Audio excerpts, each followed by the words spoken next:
so important. These are fights that you need to, at the very least, entertain for now. And as far as Kylie is concerned as well, a little bit of leverage there over King with some of that height, but seems as though King has spotted out that Kylie is just a little bit across the way from him. So transitioning back over to Pink and Vico. A lot of these players just seeming to take their time. As long as you have a twin mag assault rifle, it just doesn't really seem as though there's too much pressure to activate some surge strategies early on, but Pink here really sitting on some of the augments that he's gonna choose to actually prioritize. Hold up, looks like we got a little bit of a standoff here on the rotation on in. Hero in triple FHD. Pretty tough situation to be in. Tagged up here, forced to go ahead and bunker down, save for a second here. It's Ritual and Reet who have a bit of a high ground position here, looking down. Very nice spot to be in. Meanwhile, Heroes and Shari also nearby, getting the pressure of the lobby here. Ritual and Reet can determine any team that they want to put the pressure on, and others are going to look inwards to see if they can jump in on it. Barely hanging on right now, just inside the edge of this zone. And the way that it's breaking out for them just does not seem to be all that favorable. Just like for Snazy and Podesai, under quite a bit of pressure here. Snazy's gonna have to take some time now to actually try and regen some of that white HP, some of that shield as well. Not sure if he even has any members to work with, but Podesai, he's scouting the area, making sure that they're both still aware of what exactly is surrounding them just outside of Rumble Ruins. They're working here. The community rallying for Podesai here. But a very tough spot to be in halfway through the materials. But hold up, we get back to the fight here. Bach and Pars already had 2 eliminations, and another team is looking to influence them a little bit more as they were trying to get to the new safety. This next zone here, just a minute left before it starts to move again. They're in a pretty difficult spot here, digging deep into the trenches right now. NK Papa is holding it down here. But again, this is a fight that you're expending time, you're expending some resources and build outside of the zone for both of these players, both of these teams. Well, I say teams, but NK Papa left as a solo defend for himself. Trapped at brutal fashion, essentially. It does not seem as though Pars and Baka want to let NK Papa go anytime soon. NK Papa already under too much pressure to deal with. Sharptooth just enough to take him out. Easy elimination in the 2 versus 1 scenario, but again, they're all the way at brutal. They still have to rotate into zone. I just want to say, Pars was putting up a front in the back there, talking, hey man, you know, not too sure about the time zones. He's acting like he wasn't quite sharp and aware, but no, they are leading in eliminations right now, possibly faking out the competitors here today. So far, so good. Meanwhile, TWIS, QNDX, and Rapids already on the move here, trying to get situated. Queasy and Vino. Queasy actually hit the sniper shot to open this one up alongside Vino. Vino really set themselves up for success, so Surge looking well, but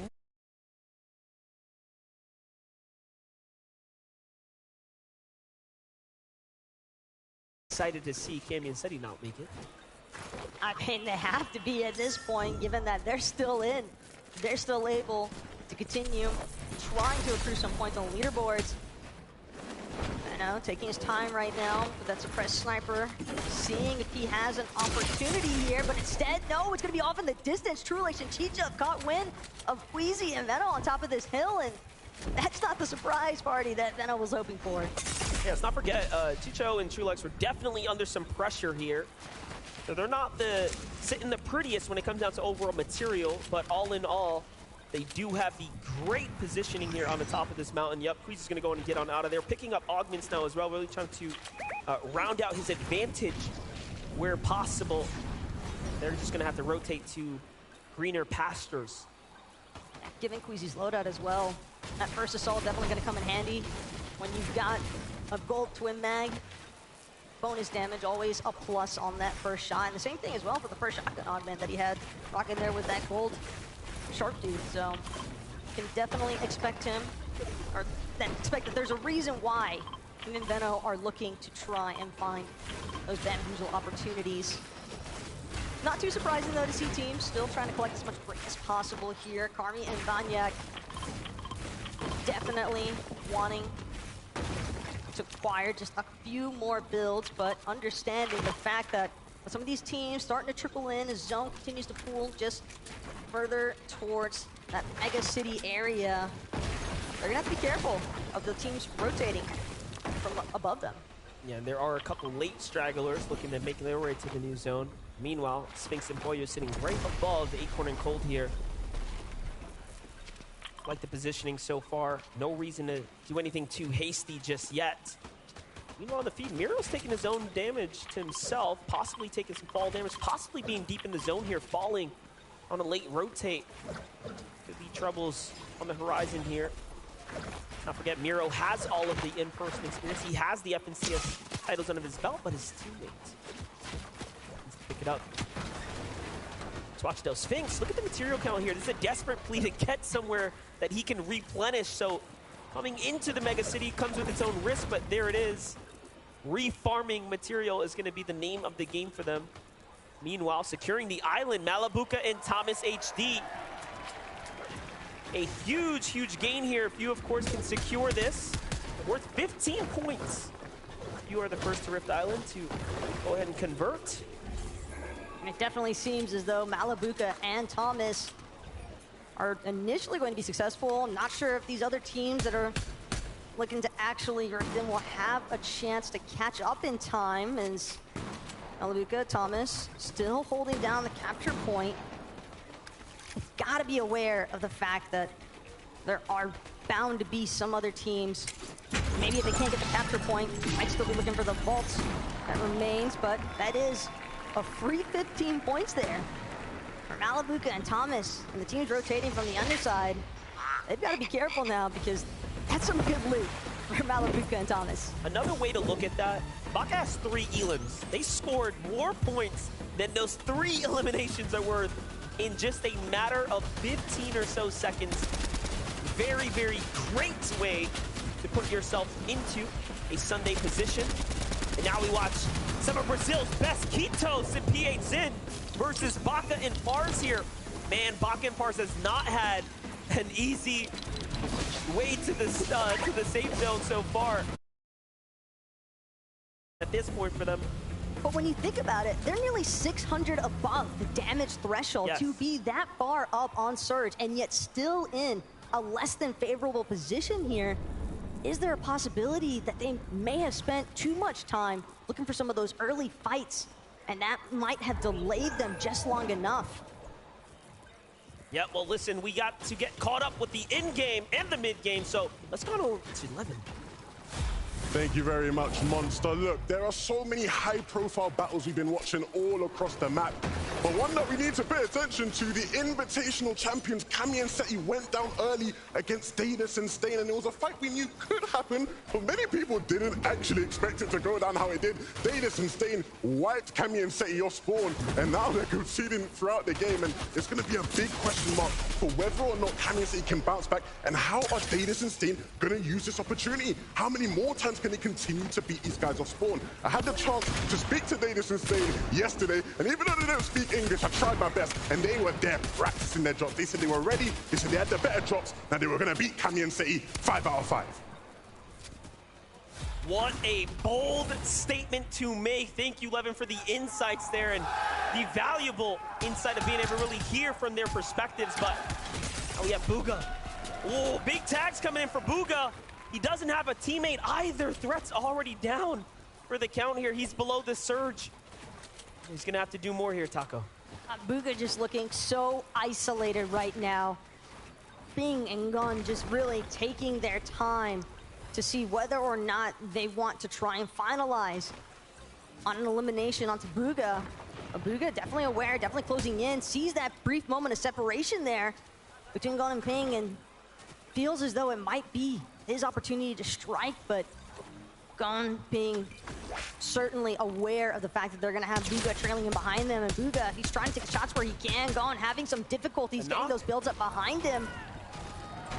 That's going to put them in a really rough position as both of these teams struggling to make it into zone. For a second there, I thought he got the knock there. Close. Would have been a huge come up for him, but now he does have to move in. So just 97 above, he will recognize that, of course, he has to continue to fight and push his way through this. Meanwhile, Hodesai finds an elimination onto Kitos. And other trades happening there too. 7-man finding an elimination. And his teammate Mshari gets one as well. So Middle East finding their success tier 2. Let's jump on over to Miro. Miro, who picked up Okis just a bit ago. That's going to be the single Elam in the pocket there. And a long, long rotate now as they have to push all the way eastern here if he wants to get safe. You can see Miro kind of just hoping that nobody's going to spot him out from Mega City, but for Miro and Cooper, all too easy pickings here. On the poor Okis trying to hold his own, but unfortunately, this pincer maneuver is one that we've seen time and time again from the likes of Miro and Cooper. Just a synchronized attack that is way too problematic for any solo to deal with. Look at that, Alex and Worthy turns the corner, and Gon is waiting there from the outside of the zone, so we know Bugha is also close by. It's a very dangerous pocket to be in. I like that they're going out and around the edges here, but zone is already up to 2 ticks worth of damage for every time you sit in the zone there. Alex and Worthy also have a little bit of an uphill adventure. Crashpad's definitely gonna help out with that as far as just getting them some forward distance coverage, but again, you have to expect that there's a decent amount of teams that were kind of situated inside of Mega City. Those will be some of the front leaders as far as getting more towards that center of zone. Got a handful of teams trying to prioritize as things continue to pull further and further away from Mega City. And Hero, a nice little glide in, won't be interrupted there on the launch pad, but look at this, Lou, look at these builds. That is not the kind of loadout that you want to see this deep into the game. Yeah, big commitment as well into the double metal fortress here to pick themselves up that low ground position. Meanwhile, Acorn and Cold just slide their way in, so big teams we're seeing here on the horizon. Tayson Mustache still alive. Malabuka and crew up top. Meanwhile, FHD, Fahad opens the window and gets punished immediately. Looks like Hero's gonna have to leave his teammate down for the count potentially here now as he's going on in. Not worth sitting around here. Potentially has the team on the hunt. Yes, it is. Yuma right on his heels here. And Vino and Queasy jump in to finish the deal. So that's going to be the huge refreshers for Vino and Queasy now. But, you know, Queasy, they have so much space to work with. You can see some of the congestion that's starting to build on this bottom edge of the zone. But as far as Queasy and Men are concerned, they're definitely far enough above the damage threshold, 439 damage above. That heisted breacher as well for Queasy, depending on which direction they actually choose to tarp out in, could make some quick work of builds and lead for a great attack opportunity there. Bugha's in a very tough position here. 172 damage below the surge threshold as the pressure continues to mount on top of his shoulders here. Already out of material now. This is an all or nothing situation. He hears a fight happening nearby. Just a couple of quick farms there, but he has to get into this one. This is truly all or nothing, but no! Bound, and he makes his way through the builds there and crushed. That's just the unfortunate side effects of not having any builds of your own to work with. You're just breaking through everybody else's with the pickaxe, hoping that you're not gonna break through the wrong build, find somebody right behind you or right in front of you. Snazy and Podesai, though, follow along with them a little bit earlier on. We saw them initially in some pressure throughout some of that mid-game, but definitely managed to work through it. High ground, though, doesn't really seem to be too feasible for them from this position. It seems as though that's a little bit more in control over there with likes of Thomas Malabuka maybe looking to work their way up. Also saw Kylie doing a decent job, decent hill position there. Yeah, really having to use these crash pads here to get on out now. It's time to make a move, but again, no one near them who's really gonna give them any kind of resistance here. So it's gonna be a quick slide on down the side here. As long as no one opens up the edit, they are fine. And Thomas and Malabuka with expert precision get right into position here. It's going to be set up for the first to make it to the new zone. Meanwhile, Pink finds Miro.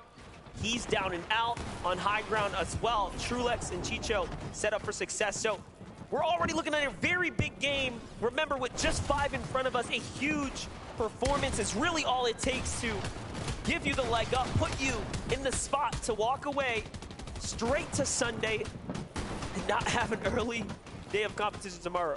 But here's a little early glimpse into the leaderboard so far in match number 1, and Thomas Malibuka, they seem to be leading the charge.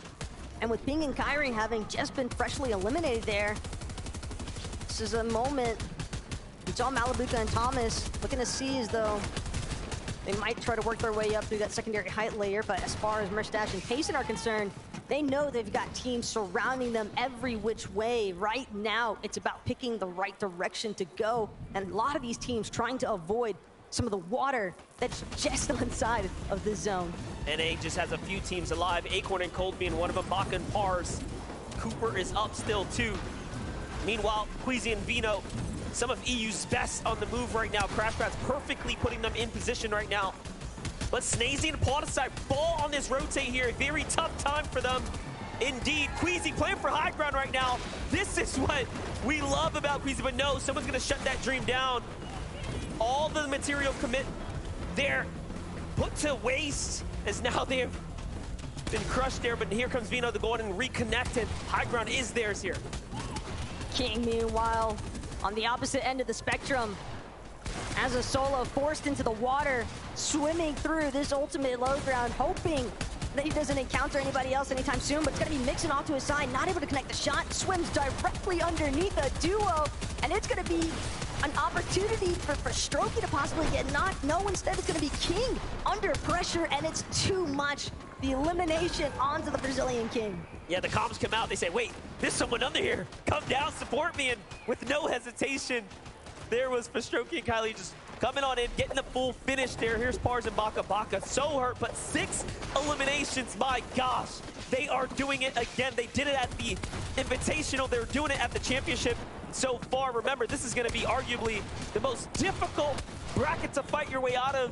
It is, of course, the 50 best that played through their respective times of those seasons throughout this entire year. But look up, it's Queasy, it's Veno. They get chopped momentarily by Merstash, but it's still not seeming to deter them from maintaining control of this high ground. Merstash now hoping that this legendary Slurp Juice is going to buy him enough time to get out of this difficult position that he's landed into with Payson and Cold. Meanwhile, backside of the zone, trying to charge his way forward, looking to stay as close to Acorn as possible, because as things continue to move, you can expect all these other duos to follow suit. And Alex gonna eat a shot immediately, a limb. Meanwhile, high ground goes for a fight here. Merstash and Tayson trying to take it all away. They take down OCE's power, Alex as well there. Big find for them. But no, they have to conclude. They have to concede it. They give it down. Queasy puts up the fight against Tayson and puts him down as well. No material left for the high ground team. A very tough spot to be in, but it's all or nothing now. The end game is already theirs. This is surely a successful run already. Re is still up too. But they just need barely enough builds to actually connect it to the hill over this water where everyone else is trying to deal with it. Reet, though, alongside Ritual, everything in his power here, gets the elimination onto Acorn. It looks as though Queasy may have fallen in the feed as well. What a big trade here. Just a couple players left now.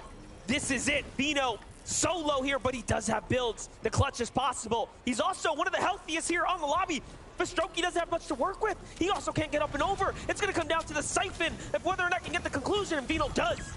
But getting here, finds Strokey in the finish, and Vino wins the game. This is starting to look pretty familiar, Monster. Queasy and Veno striking first in game number 1 of the Global Championship. What a way to do it as well. Explosive fashion, in historic fashion. You know, they are a team that should be racking up wins, and they're doing just that. Lucky for us, we have Frankie there for the word. Yes, I have run down to this booth. I knew exactly where you were sat, boys. This is exactly the start you were looking for. So stand up so Copenhagen can see you. Come on, Queasy. Veno, what's it like to win the first victory royale of the Global Championship? Because I know that Major 3 was a bit of a tough time for you. It's standard for us, it's standard. You know, every year, we always got to win first game. We always got to have some victory royales. And, you know, we just got to do what we got to do. Is it nice to be back in the same space on land together. Does that help in game? Yeah, 100%. I mean, from last year, we came here to finish the story, and we'll see how it goes. How are you making? I think we're well prepared. We try to hide everything that we could, and we'll see in the finals. So tell me about that final fight then, because it was an EU number. You know your opponents quite well. Why do you think you were able to get the upper hand? I mean, you know, we had Thomas and Malibuga come up on high, and we put them down, thanks to Queasy and myself. And then, you know, I clutched out as a solo. You know, it's just standard, and I can't really say anything more, you know? Well, you don't want to tell everyone in Copenhagen that you took down the Danish boy Thomas. So you're not scared that you're going to become a villain here? You know, well, I think we came in on our villain arc. And because we came second, you know? We want to show the rivalry's over. But it's not, is it? I mean, we'll see. I'm looking at them now. Well, you guys fix your eyes on each other and get ready to board the battle bus again as we head back to the desk. Congratulations, Queasy and Vino. Here we go. Global Championships kicks off. And what do we expect? Not quite this. I wasn't sure if it was going to be Queasy and Veno. To be honest, there were so many names, right? But of course, Queasy and Veno say, Zeke, hold on a minute. This is us. I love that he kind of calls out, we're on our villain arc. Yeah. I agree. I think these guys want and have so much to prove. In the year they've had, right? That second place to us is amazing. Wow, second place, life-changing amount of money. To them, it was a loss. Now they're coming back stronger than ever, and they want the W.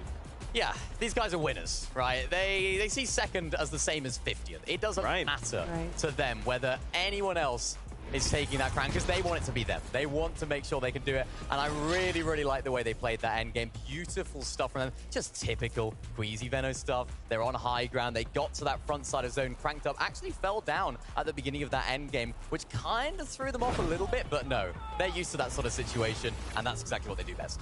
I do think that the zone pulled a little bit in their favor, but by zone 3, Queasy not only had a gold Twin Mag AR, a gold Sharptooth as well, 6 crash pads, but also had 2 mythic slurps. They were set for success from the get-go. We see them, of course, get chopped right there. That was the moment that kind of set them a little bit away, but no. Taking out Malibuga right there, that breach of shotgun, as you mentioned, Kelly, so good on high, just putting the pressure down and actually using those crash pads. Of course, we saw Queasy going down a little bit earlier here, but I think if I'm Queasy, I'm going to be so confident having Veno on my side because, I mean, just look at that. That's what he can do. Massive shots. If there's anyone you want clutching up as a solo, it's Veno. He's got the aim. He's got the game sense. He has the mechanics. And, of course, he's such a smart player. Just look at what it means to them. Getting off to a great start. What a start for them. They couldn't have wanted anything different. Yeah, I mean, I think what we have seen so much about this duo is it really doesn't matter what situation they get put in. A lot of times we do kind of see this happen. One or the other is left alive, but what both do together is they're setting the other up. So it's like, even if one of us falls, it doesn't matter. I've set you up. You have everything you need. Go make something happen. Now, of course, in this situation, Final 3, Veno's like, got you right where I want you. Yeah, the players that they were going up against, too, were incredible players. And so still to be able to do that as a solo player like Vino just did just shows how confident and calm he can be, but also very excited, too. But, I mean, if we're talking about Queasy and Vino, we got to talk about the other side of the coin, right? Seti and Cammy going down early, just like Levin showed us. Yeah, really rough start for those guys. A start they definitely wouldn't have wanted. I was saying at the beginning of the show, they were practicing their drop spots. They were looking good, but unfortunately, things can change. Bus paths can change, of course. Environments can change. You never know what can happen. And of course, when you're fighting against a team that isn't on your home region, usually things can be different. Teams have different playstyles that you cannot possibly prepare for. So if there's anything we know about Cammy and Seti, when they do make it off spawn, I'm sure in the next games in the future, they'll be absolutely fine. It's just getting to that end game for them might be a problem. Yeah, and this is just the first game, right? Obviously, with only 5, which is usually the typical 6, we don't want to be making mistakes like this, but they still have 4 more to make something happen. Now, of course, a couple other duos we wanted to highlight for you guys, Thomas HD and Malibuga. Again, like, as we talk about names, you're just going to be like, yeah, nah, I forgot about them. I mean, I know they're here. The top 8 is great, but looking to perform here as well, and a pretty good showing in game number 1. Yeah, not a bad showing at all. I mean, we saw it in the first little off-spawn battle right there. What a time to do. What a way to kick off the weekend, right? Thomas HT managing to win out off-spawn. It wasn't even Thomas, actually, that clutched it up. It was, of course, Malabuka, who managed to pick up this assault rifle off-spawn. Really, really great for him, actually, because he just found that little bit of high ground there at the end. I really like the way he used the reboot ban to block as much shots as possible. And then this little hut, managing to find that high ground and then finally take out Canada. What a start for this duo. And we know how the rest of the game went. Solid game for them as well. Although it did go down to a 1v1, and I think a lot of people may have been expecting Malabuka and Thomas HT kind of just take it so soundedly, and I think that they might be taking it a little bit easier in these next few games just because of how close it was. You saw Kanada trying to grab height right there, and you were right that Malabuka was able to use that reboot van to his advantage. But if Kanada just got a little bit closer, a little bit sooner, it could have been a bit of a disaster for Malabuka. Can't forget, of course, they had that Rift Island as well. Of course, it was a south-link zone. They know where the spawns are, just outside of that racetrack area. There's not actually too many spawns down in that sort of southeast area, so they were actually able to sort of predict where it was going to be, and they managed to get on there uncontested, completely. Nobody wanted to go for it. First game of an in-person event. Who has the guts to go for the island? It's these guys. Yeah, and of course, the crowd did lose it when we saw that happen, but here we go. A look at our standings. Now, please remember, we have another 4 games to go, but right now, as it stands, Queasy and Venno, after that victory royale and the 7 eliminations, they hold down that #1 spot. But look at a couple of names here, right? Reet and Ritual. I mean, 76 points off of the back of 5 eliminations as well. There's no double digits yet in this top 10, but to just kind of see this list of names, man, this is wild. Yeah, another team there as well. Kylie Fosroki in 3rd place. They actually land sort of towards the area in that sort of steamy strings area, so the zone was definitely in their favor. But in a 5-game format, if you can get that first zone under your belt, get those points on the board early, that's a really, really great start for those guys. Because remember, they qualified through the last chance major, so they want to try and put on... they didn't qualify. Sorry, major number 3. That's tomorrow. They qualified to major number 3, so they left it to the last. That's one of those teams that want to get off to a good start here to try and boost their confidence and make sure that they can make it through to Sunday. Man, I do want to give some shout-outs to Reet and Ritual. I know I always take the chance when I get the opportunity to. Yeah, you go ahead. But That's why I said it. I mean, Reet has just evolved as a player from the last 2 years. He used to be the W key king to the point where you couldn't really contain him.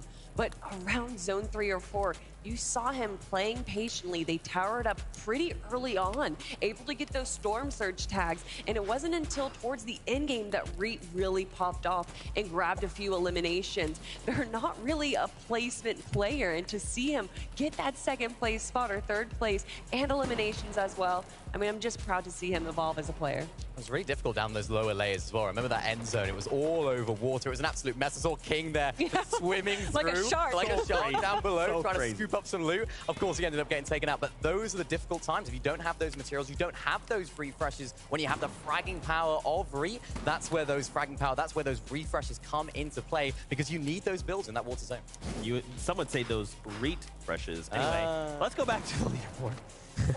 Let's talk about more. Just Zeke things. It's a Zeke thing. Another duo we kind of highlighted at the start of the show in 6th place. You can see Cold and Acorn, right?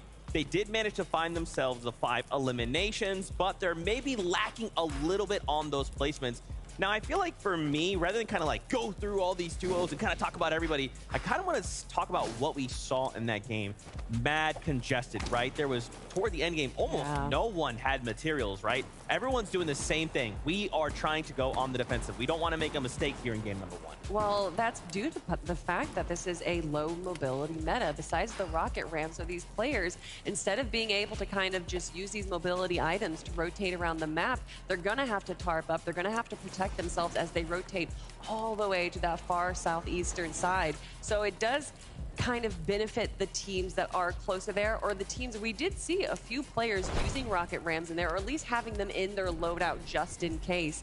But this is going to be a difficult meta. It did start in Major 3, so a lot of these players are already used to it, but still, utilizing your mats when you can is definitely going to be a big part. And you mentioned them there, Acorn and Cold in 6th place. They made it to that end game because of their off spawn. And initially, we were thinking, right, these guys have been contesting Pink and Vico. That's been the storyline for the whole time. But it seems like they actually switched drop here, and they actually ended up going towards iDrop and Mappy in that sort of central area where all of those caravans are. They actually switched their drop. Last minute, they thought, yeah, let's just try and land on this team, and it worked out for them. So that just shows how those little decisions like that, switching the drop spot at the last moment, can make a big difference. And it did make a big difference. We saw earlier on in the game that Acorn and Cold had 12 splashes on just one player. And again, using those rotations, that's pretty much one of the only mobility items in the game besides the launch pads and then, of course, the mini crash pads as well. I mean, they definitely seem to have used that change in drop spot, which isn't something we typically see on this caliber, really well. And another team that I want to talk about just by the leaderboard that we saw is Thomas HD and Malabuka. You can see through their placement points that they didn't get that many placement points, but the 15 points from the Rift Island made up the difference. Those mid-match objectives will make or break some duos. Now, at the start of the show, we talked about Tycoon, the online GOAT, looking to make that LAN title kind of all-encompassing, just GOAT status, paired up with Merstash after this game, right? This was a pretty decent start, right? And again, like, we have to kind of be mindful that, remember, there's 6 regions, it's just game 1, there's a lot of jitters. After game 2, what can we see them adapt or change that might make this game 2 crazier for them? I mean, we saw them go for height there. We saw them pre-popping those slurps. You see it at this moment right here. Merstash to try to look up at Queasy and Veno to go for that high ground. Tycoon, unfortunately, getting taken out. So, of course, this was a difficult situation for them. Didn't quite have the builds to make it happen. And that can be the problem. If you're cranking up on that backside of zone, you're expending so many materials. And if you're going up against a great height team like Queasy and Veno, that's where things can get difficult. But a really great start from this duo. Of course, landing at the north side of Slappy Shores. We saw them getting those surge tags really, really early. Massive base that they seemingly build every single game they go there. All those extra heals, it got them to that end game. And they just need to keep that consistency, because if they keep it up, they're going to do good. And I think what helped them, too, is that they were holding second high or in that mid ground really well, where a lot of people, a lot of the top teams were kind of fighting for that high ground, or they were in the depths of the water below. So by being aware, situationally aware of where all the other teams are and taking that advantageous position in the mid ground definitely helped them. For sure. Now, of course, that crazy moment in the victory royale was wild, but we have the ability to listen in on the players. So let's relive this moment, but from Veno's perspective. Nice. 200 dead, 200 dead. I got it. I'm coming up. I have siphon. Crash betting. I'm gonna rock it, okay? Oh yeah, I'm dead probably. I'm dead. Top four, all duos. Land on, nice. Corner. Nice. I'm stacked. Yeah. 2v2. Or one solo and a duo. Top three. We have Madness. Play Madness top 2. Play Madness top 2. Trust. I'll let you know if he gets knocked. I got him. I knocked him. Yeah. 1v1. You're good.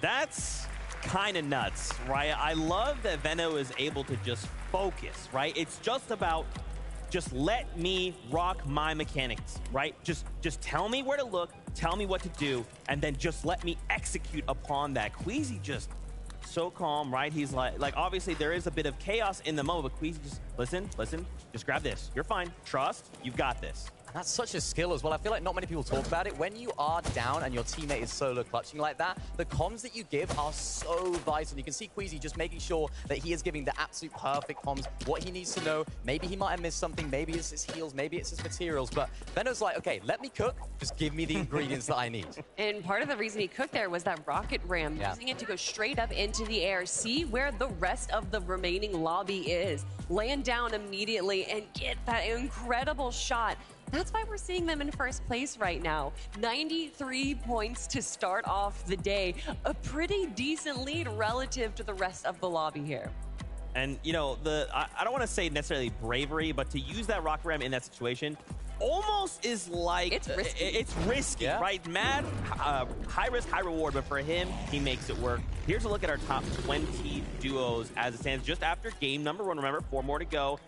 We had highlighted Cooper and Mira, though, in the 16th place at the top of the show. as well as Alex and Worthy? Or is there maybe a duo standing on these top 20 that stand out to you guys? I think for me, it's Gripey and Flixie. These guys land at Mega City, so you would maybe expect them to have a little bit of a better game right there, sat in 19th place. When the zone does pull towards you, especially at Mega City, you can just sit on those towers, on those buildings, and try and farm Storm Surge. I think they might have struggled with that a little bit because, of course, so many teams are rotating in, but it might be a little bit too late. You almost need to rotate out, get that Storm Surge, try and get back on that high ground at the right moment. And from what I've seen from those guys, they're doing that so well previously. Maybe a few spanners in the works have been a little bit more difficult for them because they needed to try and find those refreshes, and that water zone definitely didn't help either. I mean, I was looking at the top of that page 2 right there, and Alex and Worthy representing the OCE region a good job after game number 1 there.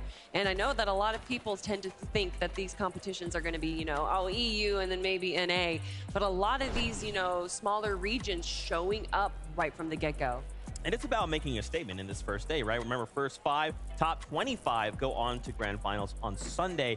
So the job's not done, but it's about making those statements. It's about saying, regardless of what we do, if you see us in grand finals, you know what to expect from us. Yeah, and I think you saw that in the reaction from Queasy and Venom, right? They were hyped, like they were happy. You got to be happy at winning first game of day 1 of the Global Championships, but they weren't too happy. They didn't let their emotions get the better of them. They were very, very cool, calm, collected in that interview, and I think that's absolutely vital for them because they know it's a marathon, it's not a sprint.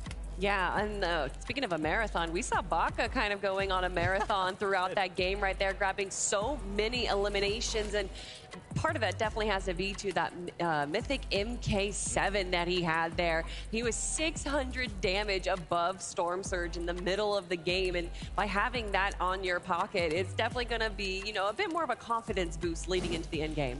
Okay, so we've highlighted some duos. We've talked about what we like. What did we maybe not like out of this first game? Are there things we're kind of hoping to see change going into these next 4? Because remember, this is it. You want to end the day in top 25. Yeah, I think I want to see less water in the end zone next game. How about that? Yeah. Can we get a little less water, please? I want to see low ground teams starting to do good. I want to see Omzo rise. I want to see them starting to play their way through the mid and low ground layers. So, yeah, a little bit less water, Kelly. I think. What about you? And I always just prefer to see the zone change in different spots. I think that really makes or breaks these teams because although, yes, Queasy and Vino are an incredible duo in their own right, they did have an advantage by the zone pulling in Southeast. So by showcasing, if they can get another VR, if it pulls all the way to the Northwest, well, that's what makes them champions. For sure. And I think, I feel like we'd do an injustice, one could say, if we didn't talk about the X factor that wasn't part of this game. Cammy and Seti, right? If they had been left alive, how different would this endgame have been? I mean, who knows is the question, right? I mean, these guys, of course, Queasy and Venom are a fantastic duo. They won on high ground, but Cammy and Seti can disrupt lobbies like that. They can play their way through those mid-ground layers. And of course, sometimes we've seen them. I mean, we talked about it at the beginning of the show, how they're able to go for high ground now. We saw that sort of developing throughout Chapter 3. We saw them trying to go for that height, just adding another dynamic, another element to their game. So, of course, as you mentioned, they're not necessarily labeled as a high team necessarily, but they can do it. So if it's anyone can sort of contest those guys, maybe it's them. I mean, showcasing though that they did have that rough start. I don't know exactly how their positions would have been towards the mid and late game there. And I think by having that rough start, if they did make it survive into the end game, they probably would have stuck to the low ground. And we saw how chaotic that low ground was. So I don't know if they necessarily would have even attempted to go for high ground, especially with the two duos of Queasy and then Thomas HD's going up on high. I think that they, you know, may have not even had that great of an end game if they did make it there. Okay. So what we're saying is people are fighting over high ground. Yeah. We want more of that because high ground more wins games. Fun and that too. Yeah. Yeah, I mean, Queasy Venom, they won 6 games out of 12 in Major 2 from high. So it just, if that's anything to go by, I think all the teams want to be on that high ground for sure. I'll say something. I want to see Booga again in game number 2. He held out so long as a solo player, which is something you would expect with someone as much experience as him, being able to understand when to leave a fight, how to rotate away from everyone else through the dead side rotation. And I think he could do even better with threats.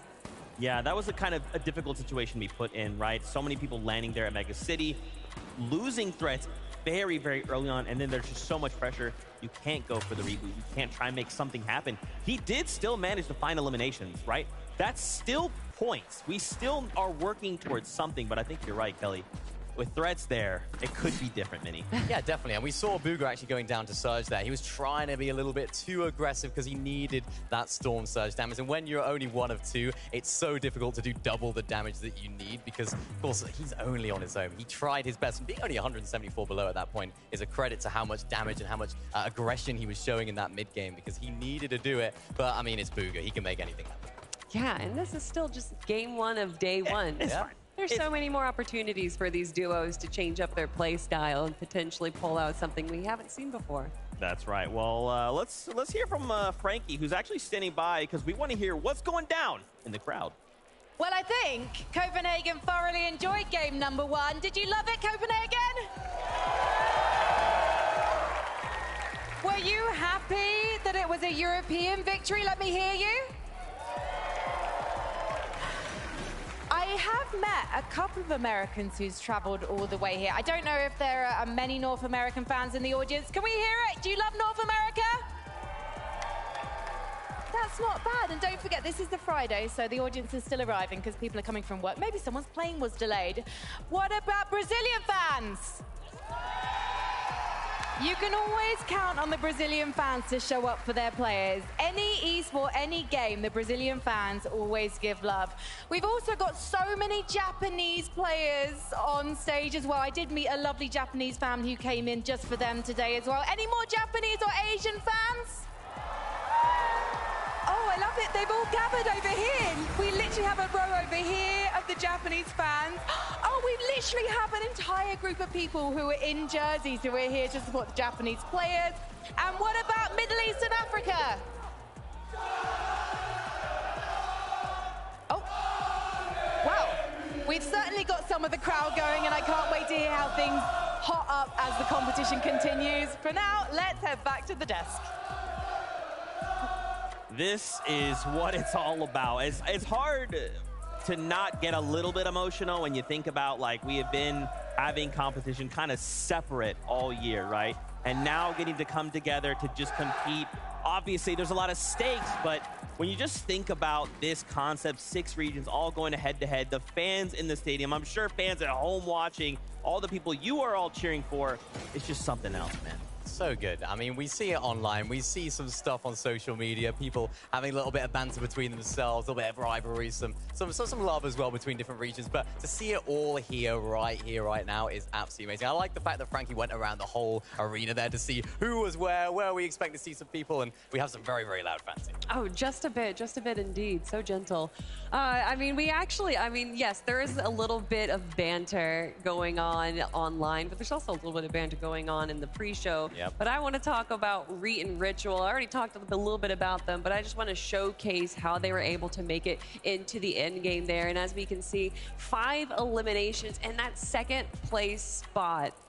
I mean, that's a great start. It's a great start from this team. I mean, we've seen these guys. I mean, we've seen Reet performing on these international stages before. Not quite having the best results that we would expect from his caliber of player, but, I mean, he's crazy. He's going to be hopping in boxes as we get to have a little look at some of the highlights from them. Of course, Ritual putting on such a great show there as well. And again, this is what we talked about earlier. They're just able to pick up refresh. You can see Reet right now, 0 builds. He thrives in these environments. When he's got nothing, when he's down in the dirt, he can just pull something out of the bag. And you can see it right here. He's got all the loot to make it happen as much as possible. Unfortunately, couldn't quite make it all the way to a victory, but 2nd place for those guys. If that hill wasn't in the way, a little Reet versus Veno 1v1, I want to see it. And I love just him showcasing there all of the ability that he has. Yeah. The quick build, the easy edits, the great eliminations, the patience as well as the aggression.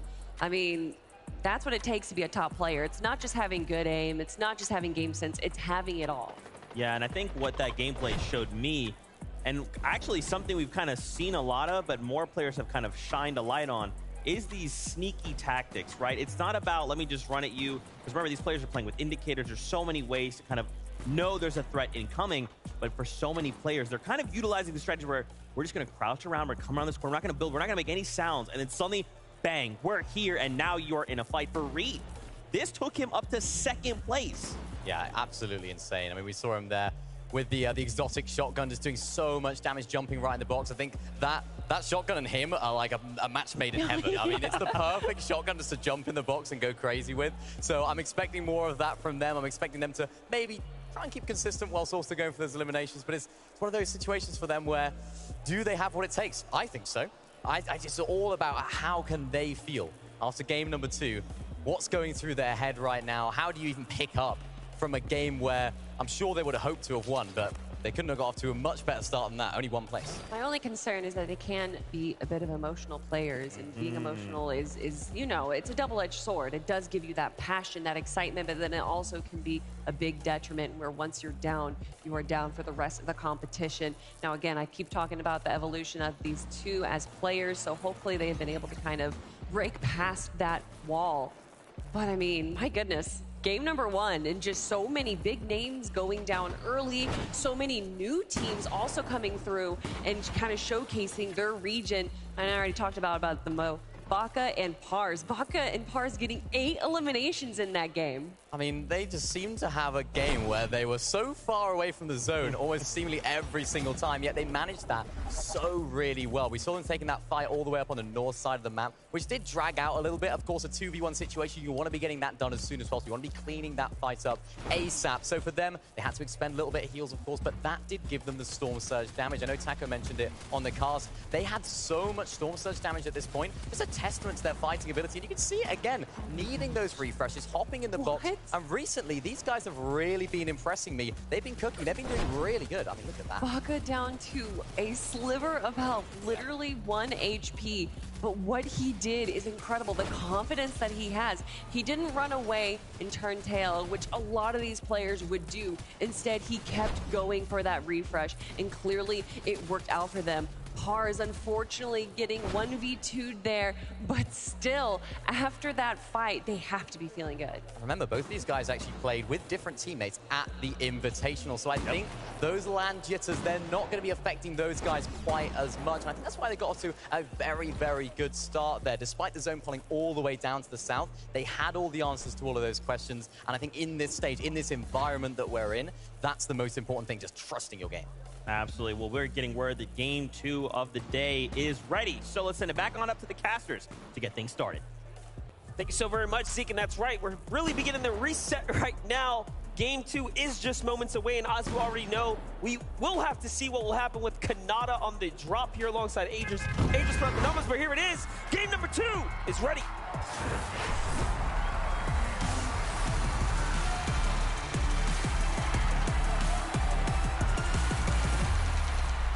And just like that, we are right back in it with match number 2 of day 1 here of the upper bracket of the Global Championship. And again, Monster, you were just starting to touch on it, but some of these initial 50-50s, particularly that one down at Drift Ridge, not going the way that maybe some of these players might have expected.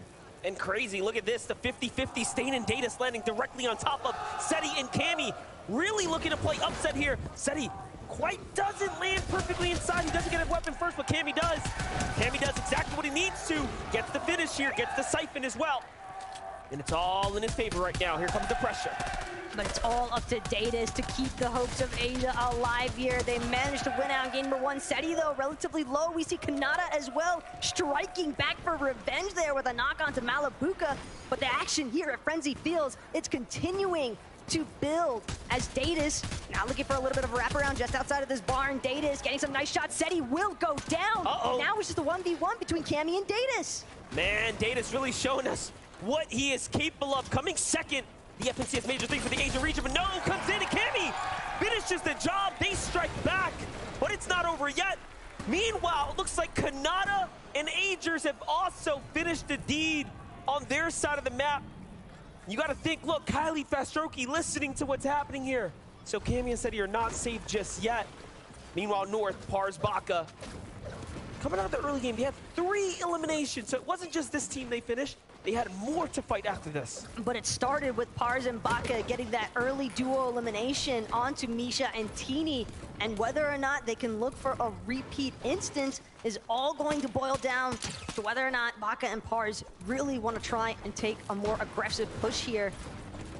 We Hollow do whispers. have to bounce back, though. We absolutely have to look at a quick highlight here. Take a look at how Kanata, with the redemption shot here, opens up onto Malabuka.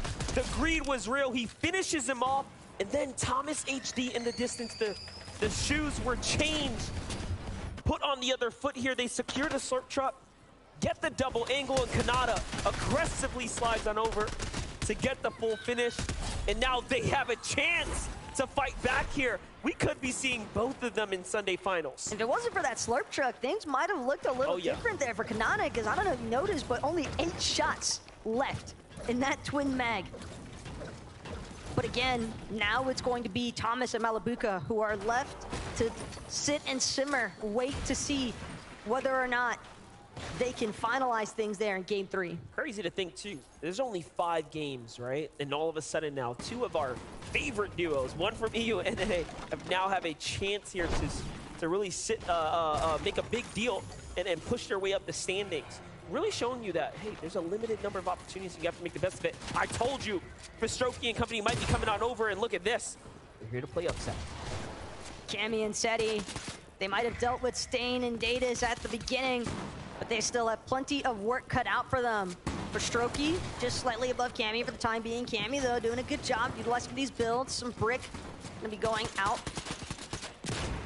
Not enough yet for Vistroki to feel comfortable. But it's Cammy with that left side peek, a bit tough to try and work with. Seti watching the side angle here, seeing if he can take advantage of any opening, cracking the armor here. But Vistroki putting the pressure on. Starting to run low on ammunition here, so he will have to be careful or make a decision here to full commit. Instead, gets punished first, cutting right through the over shields and the additional shield pot there, so he is going to have to dig into it. Meanwhile, Kylie with the side angle, suppressed pistol, putting in good work here. We like the angles, but Seti's clapping back. Ooh, another great angle. Cammy really hitting the tags when it matters right now. That's tough for Kylie as well. I mean, he's really got to get up close and personal. That suppressed pistol going to be difficult to work with in comparison to that sharp tooth. But Cammy, Seti, they are not willing to budge. They are staying as close to each other as possible because they also want to make sure that they stay in contention of this capture point, not trying to let it go for free towards Kylie and Vistroki. It seems for the time being they have successfully managed to push them off entirely. So it does look as though Cammy and Seti are going to buy themselves just enough time, and the capture point will be in their favor. Meanwhile, Pink and Vico lurking nearby. They're contesting half of the split off of Acorn and Cold. But now, on the other side, Slappy Shores, Tyson, and Merstache. Here's a team that can truly take home the grand finals if they can make it there. Definitely a pick, indeed. What a tower base, though, for Tyson. I mean, you got a couple of med miss waiting, ample amounts of shield potions, including a couple of big shield potions. So for Tyson, his sole responsibility for the time being is just to establish as much surge damage control as possible. And it looks as though the Limfi tells a different story, or actually a same story if you're Pars and Baka. Because for the time being, Teeny at least, no longer in the lobby. Yeah, Pars and Baka turned online now and get the finish onto Teeny. There it is. So the full finish onto Misha and Teeny, both sent back to the lobby. Meanwhile, there is another duo lurking from above, Chubbs and Bryce, looking on down, trying to see what they can do to influence this exchange here. Can they find tags to go ahead and put themselves in a successful position? So far, so good, but these are absolutely important exchanges here. And listen, Pars and Baka, man, you got to give them some respect, dude. When it comes down to performing, you would have thought at the Invitational, hey, look, we don't have LAN experience. What's going to happen? Nope. They are here showing that they didn't need it. And they're even better than the last time we saw them. Don't really need LAN experience if you can just trust your instincts as a player. And that seems to be exactly the mentality here for Pars. Just breaking through Teeny's builds. Teeny, absolutely no health to work with in that circumstance. But it's a nice establishing point there, because now that is 2 games back-to-back. That's going to start to pose a real issue here, because again, Monster, it's only 5 games, and for Misha and Teeny to be knocked so early on, they've got some ground to really make up for at this point. A lot of ground to make up. Recover to be made here, but Acorn, Cole looking good so far. Vibing out here, trying to see if he can farm some surge in a distance. Meanwhile, Ritual will find a knock onto Edgy. Re and Ritual.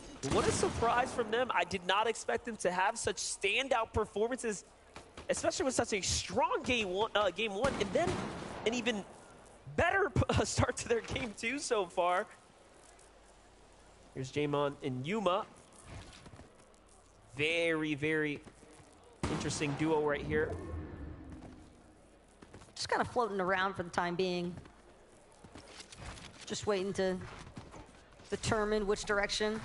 Seems as though they're just gonna build a little bit further into this jungle biome. And Yuma, Neymon, doesn't seem as though they have any other incentive for the time being as far as aggression is concerned, but might be having to pick things up a little bit, as again, we did see some teams struggling a bit in game number one as far as that surge damage threshold was concerned.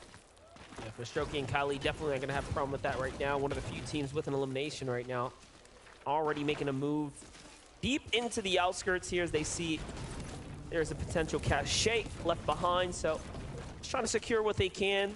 Brick needed, metal needed. So very important for them to get their rotation loop route down snappy here, as the zone will be pushing in pretty quickly. On the other side, Pink and Vico from the Frenzy Farms now up to a high ground position here. I'm gonna go for trades, and oh, what a dirty angle there for Vico. Those are extremely important onto teams inside the Mega City. But again, we see some of the action that's been unfolding here so far, but we've got 11 to give us even more. Thank you very much, Taco. Look, we just saw Pink and Vika there on the screen. We've seen Acorn and Code in this game as well. Coming into this game, both these teams in the top 10. If you know anything about me, I like to see action. I like to see fighting. And I thought these two were going to be fighting. And even Pink himself said, look, we might have to fight them. There's not enough loot in this area for both of us to share. But they're somehow making it work. So far in game one, both of them, they're making things so scrappy. Every single bit of loot they can get, they're going for. And somehow they're in the top 10. If they can continue, I expect both of these teams to qual. But when it comes time to grand finals, I don't expect them to be friendly anymore. I'm thinking if they can both qualify, that's when we're going to start to see some action for them. That's an excellent point. It's one thing to make your way through a top 25 being the the hurdle to overcome. That's a pretty low barrier for some of these top tier competitors. But when you get to finals, you know it's going to be a lot harder now, as number one is all that matters for the best of the best. That's got to be every duo for themselves at that point, and Pink especially. Yeah. I mean, you have to consider what he even mentioned in one of the pre-show videos that we saw. Cap Metal is so important for him, and you have to expect that at his split drop, he is not trying to share by any means with anyone else. Well, take a look at this. Zagu and Peppo actually have finally found themselves in elimination. Last game taken out a lot earlier than they would have liked. So this is their chance to go ahead and bounce back, put some numbers on the board. And they have a very, very interesting strategy. They're actually healing Striker and getting as much surge as possible. What a unique position to be in, but also you have to be so smart to think like this. This is how, again, ahead Zagu and Peppo are. But imagine being Striker. Your fate completely decided, just watching yourself benefit some of your competitors to the utmost extent. And if you're a Fortnite like super nerd like I am, that right there, that was genius. That was so genius. Worthy, meanwhile, he's got to get a different sort of strategy going. Decent span out here. Will get some nice shots onto Mustache. Actually tags him up all the way into his white HP, but still holding strong here. Worthy doesn't seem all that excited to give up this positioning that he's established just yet, and for good reason. It's a pretty nice aerial view. Here's Gyros and Shari now. Great position here. Zone's already starting to hold more center than the last game, so this will be a very much different terrain than what we just saw in the last game. That's going to be probably a warm welcome for these Western teams that don't seem to get very lucky often. But as we know it, anything can, of course, happen here. It's got to be so scary sliding over the ice just then. You're just hoping that no one's going to be able to catch sight of you, but Cooper, not sure he's even fully aware of the fact that Zagu and Peppo are based just a little bit more towards the interior of this jungle trench. Miro following suit behind Cooper. These teams trying to make sure they don't stray too far from each other, but still wanting to make sure of the fact that they are collecting the resources they need. Because we saw just how congested that last game was, especially with the way that zone was pulling so viciously over the water. So much of these teams were just getting trapped inside of that mid-layer territory. Meanwhile, the Rift Island is going to start to formulate here, jumping just outside of Re and Ritual's perspectives there. They can be the first to take a stab at it, and if they secure this, I mean, surely top 25 is locked in the bag, as they were in the 76-point threshold range of total points. So they can get a big 15 here with the Elans and some placement. They will be in the top 25. It could be done and dusted here, as there are only 5 games, but no, instead they say, hey, look, let's go for the full Rift, get straight to the top. No zipline for us. I don't know which was riskier, but it works out at the end there. Able to juke out some of those distant shots in the air, and being the first ones to actually touch down on Rift Island does mean that they'll be the first to try and make use of those bonus objective points with the Capture Island point. But again, Re and Ritual, I mean, who did we see last game on the Rift Island? It was Thomas and Malabuka. Well, guess what? They got eliminated super early by Kanata and Agers. So now it doesn't seem as though there's anyone posing too much of a threat, but Baka and Pars, they've been fighting for as long as the game has started, it seems. Yeah, it's still Chubb's team, too. Chubbs was looking at them before. It seems like he's given them a problem on the rotate into the zone. And look, at the cost of Bryce, because Bryce was fallen at some point or another, as they've made their way to this position here. But at this point, it almost seems as though Chubbs is just trying to waste Baka and Pars' time, trying to force them into expending some of their resources, some of their splashes and heals that they might not have wanted to let go of otherwise. And again, it's still early on. Pars goes into the box. He's going for the full push. Baka's here to back him up. And this is what happens. You shake the hornet's nest and you might get stung. And luckily for him, he will escape somehow, some way, barely sliding his way out the side there. Baka has a different goal in mind, though. He's going to go around the outskirts here. No stranger to the zone. Continues to play with it, but ouch. That surely wasn't a part of the strategy here, as Chubbs 2 stood behind. Tough spot to be in now. But look at Chubbs' builds. They're running incredibly low. He's actually going to forfeit that height positioning, but it's not like Baka and Pars have any idea. But now Chubbs seemingly under pressure from a team slightly further out. He still has to make his way in through the zone as a solo. Not sure if he'll find a reboot ban opportunity either this late in. What a spot to be in now if you're Kanata and Agers. Even more pressure, as they only scored 0 points in game number 1. The first team to be fully eliminated,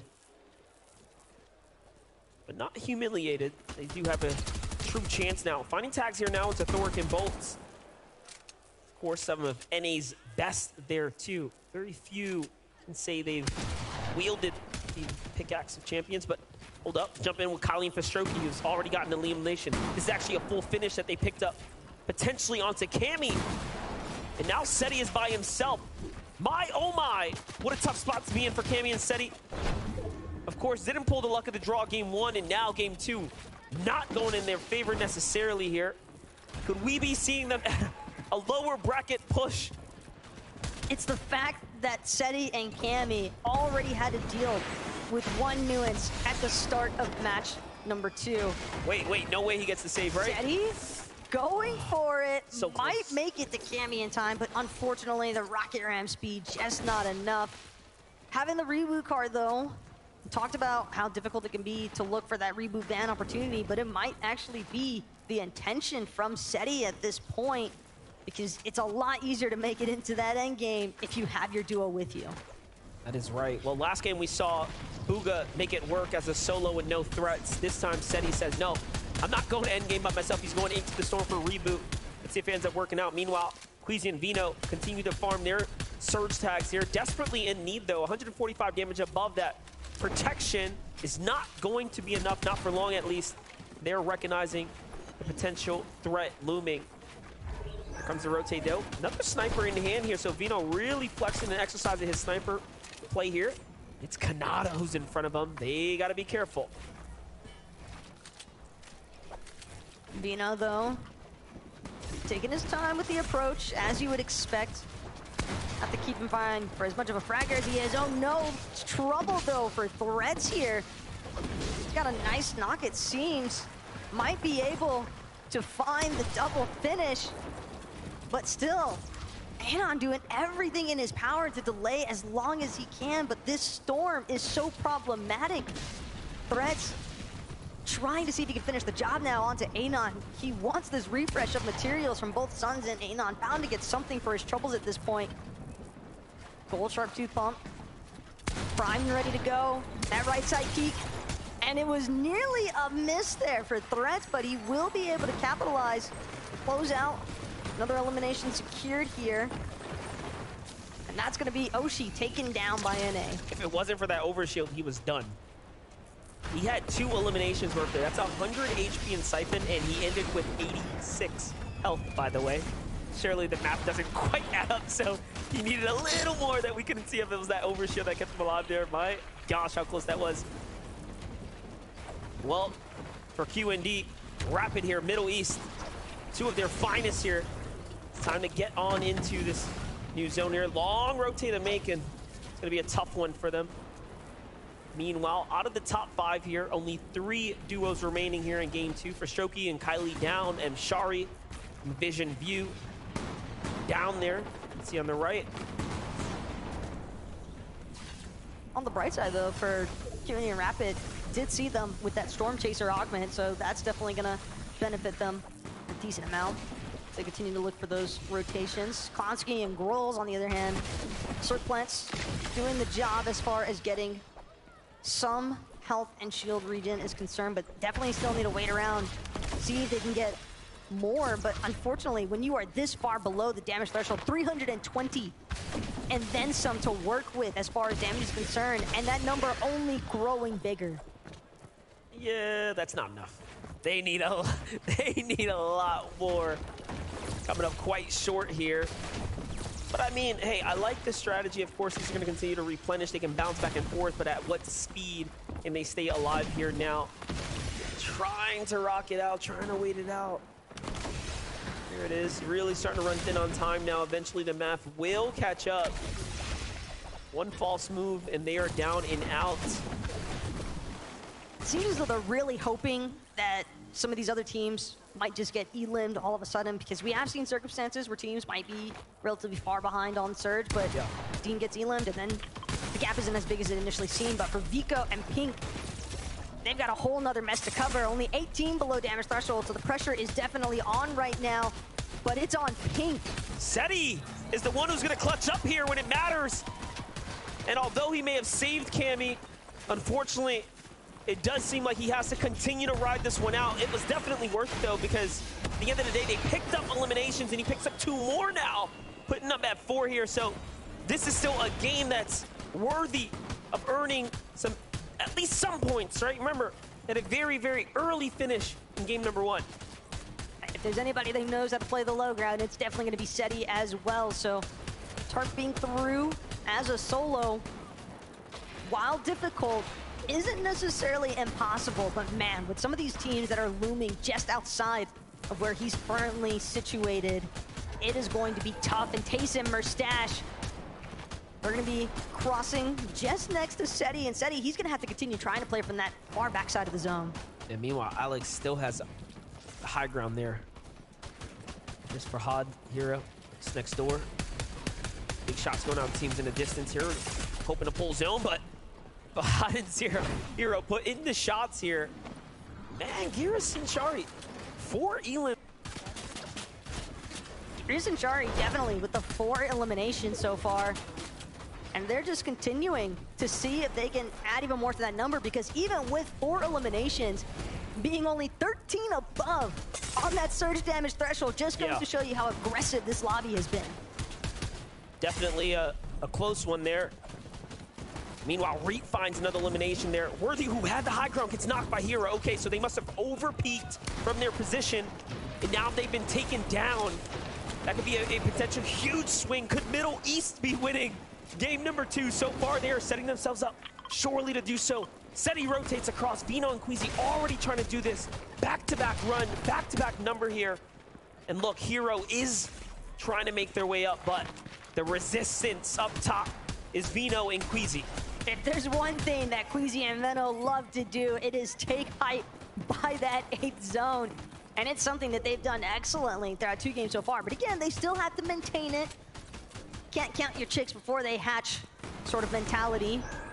As Kanata in the elimination feed seems to have found Podesai, Snazy as well. Seemingly as though NA definitely striking back. Baka Par is still alive. Ritual still alive. Even Okis is up right now. Saw him mixed in the feed. Those are a few of the NA competitors that are up. I do wonder, where is Yamzo? As he was also inside the top 10. If teams can continue to keep up that pacing there. But meanwhile, the story right now is how far can Seti push this here? That's it. Rocket Ram usage out. 45. Make that 49 damage above the surge now.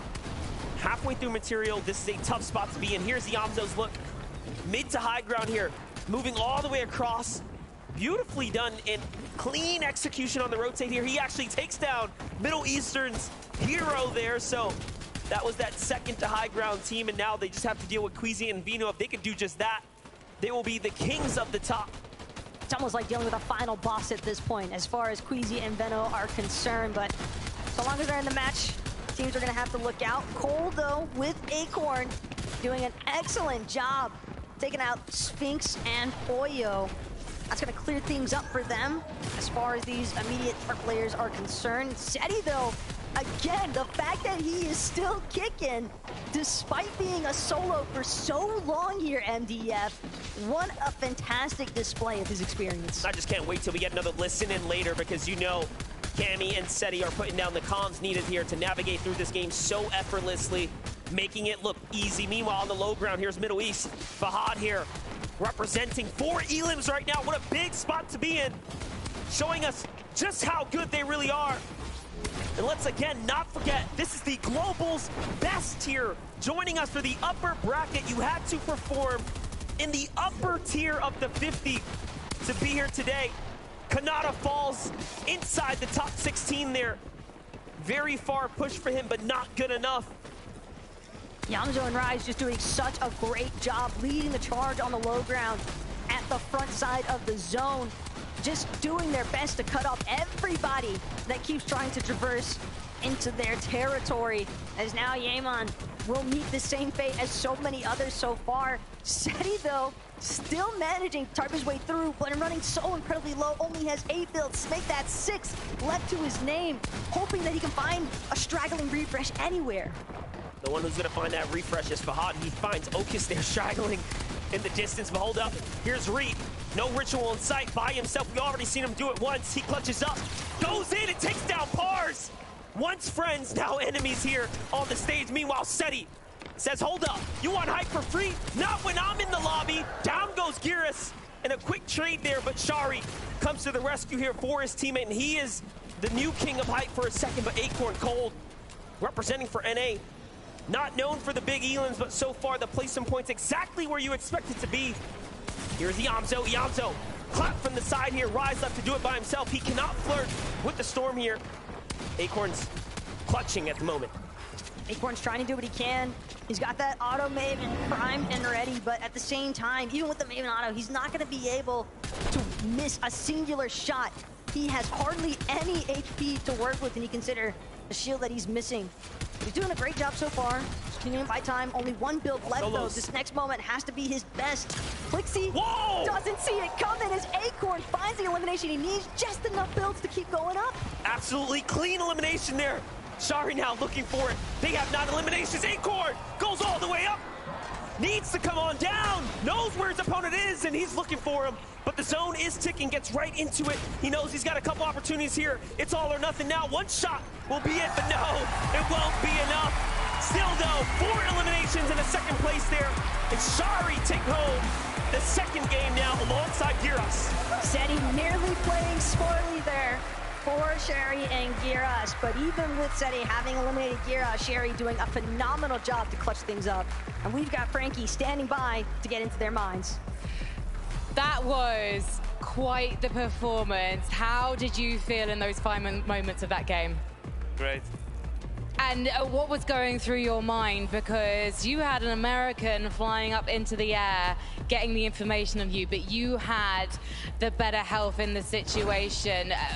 How do you feel clutching in front of all of these people? Amazing. Amazing. That's a perfect word. Let me come over to you, Giras. What was it like watching Chari in that situation? It was great. I mean, I already knew we have so many points. We are already like basically qualified, so I was just chilling and I believed in him. I knew he will win it. I love this vote of confidence. We're basically qualified 2 games in. So are you already thinking about Sunday? Not yet, but yeah, I mean, I think we are qualified, so let's like maybe keep focused on Sunday, right? Absolutely, but also focus on the next 3 games. These duos to free you. What sets you apart?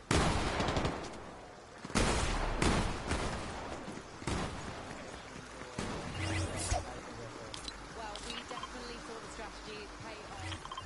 Congratulations on victory royale. Here is the Cherry, everyone!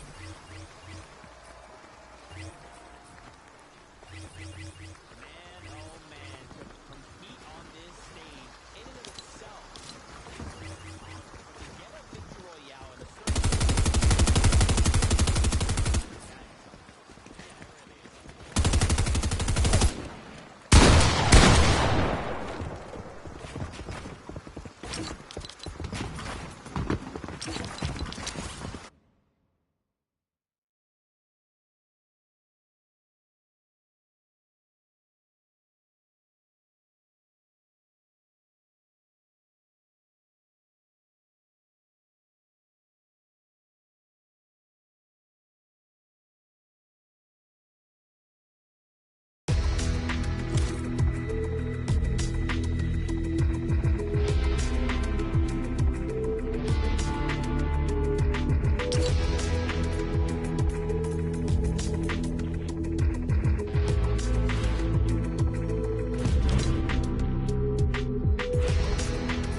Right.